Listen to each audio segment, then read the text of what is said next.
and take back our power, because those people are working for us, honestly. Like, we elect them and they go up there and forget about us and do their own thing. So we really want to make this like a movement with people who are impacted by like discriminatory hiring practices centered, and women too. Like, when we talk about the criminal justice system, we focus on men, and men are more like there's more men in the criminal justice system, period. Like, there's more men's prisons, like our men are in jail, but a lot of the times we forget about the women who are impacted by the systems and the families that we have, and everything that comes along with it. So we really wanted to bring that attention to the state, because right now a lot of people are talking about the men who are in the system and the men who can't get jobs, but they forget about like our children who have mothers who can't find a job, or our children who have a father who can't find a job, or the mothers and women in the households who can't take care of their families because they're discriminated against once they've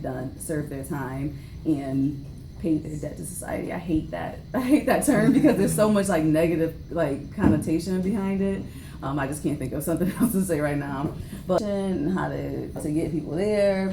We're interested, if anyone's interested in sharing their story, like we can work with each other to been like the champions in working the law, trying to get it passed. But mostly there'll be women like you all in the space, having some food and discussing the issues. And there'll be childcare provided too, if anyone has issues. Yeah, so can we have like a story, a short story on what has happened to you, what you have experienced when looking for employment? I went to an interview at Walmart, and I had the interview, and the lady said, I'm gonna give you the job, give you a chance, but we have to do your background first.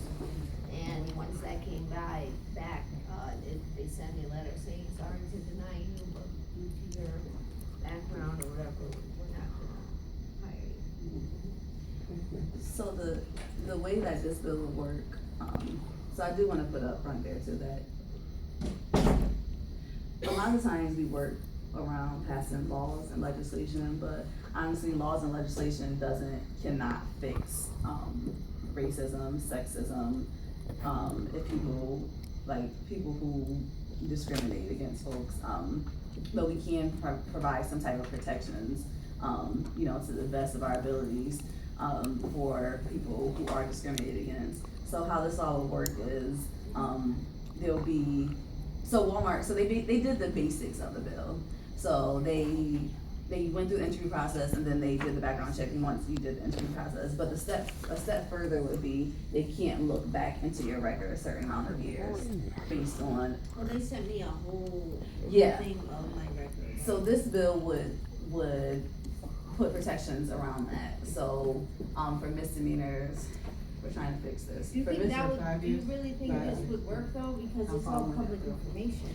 That is one of the problems, honestly. Again, some things we can't fix, but the next step, what we would want to do, is like Massachusetts, how their state works, is that Massachusetts, the state holds all of the public records, and Massachusetts, all employers have to go through them. This bill, honestly, this year, like I'm be upfront with you, this bill won't do that. But there is a built-in complaint process, and there's a built-in system for people to go in and say, like, we went through the entire interview process, and I had the job based on it brings it to, I went through the entire interview process. They said they wanted me, and then all of a sudden they didn't want me once they did my background check. And then it will go to the Department of Labor, and the employer will be fined, and you, the complainant, and the state will split the fine between folks. So that's why it's important to have the conditional offer piece, because the conditional, basically, they can't do the background check until you go through the interview process, because it takes away some of the excuses and some of the things that employers could make up to reject you. Because if you went through that entire process. I started actually working at Wendy's, and I was there 2 days, and